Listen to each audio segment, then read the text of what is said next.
கற்பூரங்காட்டி கண்ணில் ஒத்திக்கிற சாந்தமான சாமி இல்ல. வர வேண்டிட்டு மிளகா அரைச்சா உடனே நியாயம் கொடுக்கிற முரட்டுத்தனமான சாமி. நடிகர் சூர்யாவோட பிறந்தநாளை முன்னிட்டு ரசிகர்கள் ரொம்பவே ஆவலோடு எதிர்பார்த்த கருப்பு படத்தோட டீசர் இன்னைக்கு வெளியிடப்பட்டிருக்கு.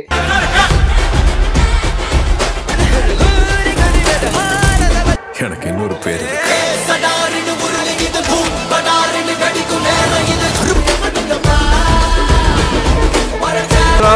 அடிக்க போறேன். இயக்குனர் ஆர்ஜி பாலாஜி இயக்கிய ஆக்ஷன் டிராமா படமான கருப்பு படத்துல சூர்யா ஒரு வக்கீலா நடிச்சிருக்காரு.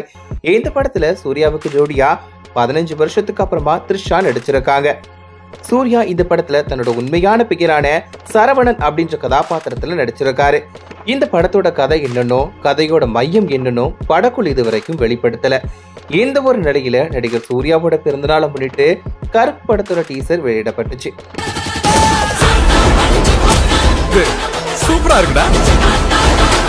Baby toadies home.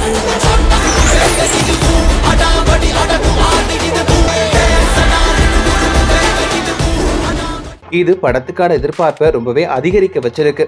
இதுக்கிடையில சூர்யாவோட பிறந்தநாள் அப்படிங்கறதுனால அவரை பார்க்கறதுக்காக அவரோட வீட்டுக்கு முன்னாடி ரசிகர்கள் திரண்டாங்க.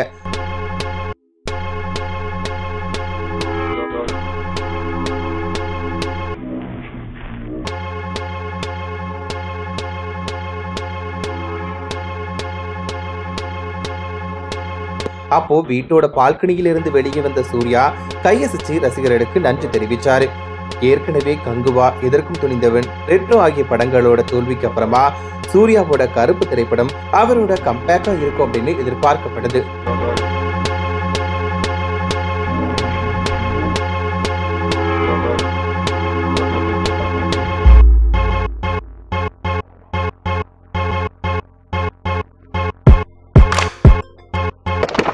Bye.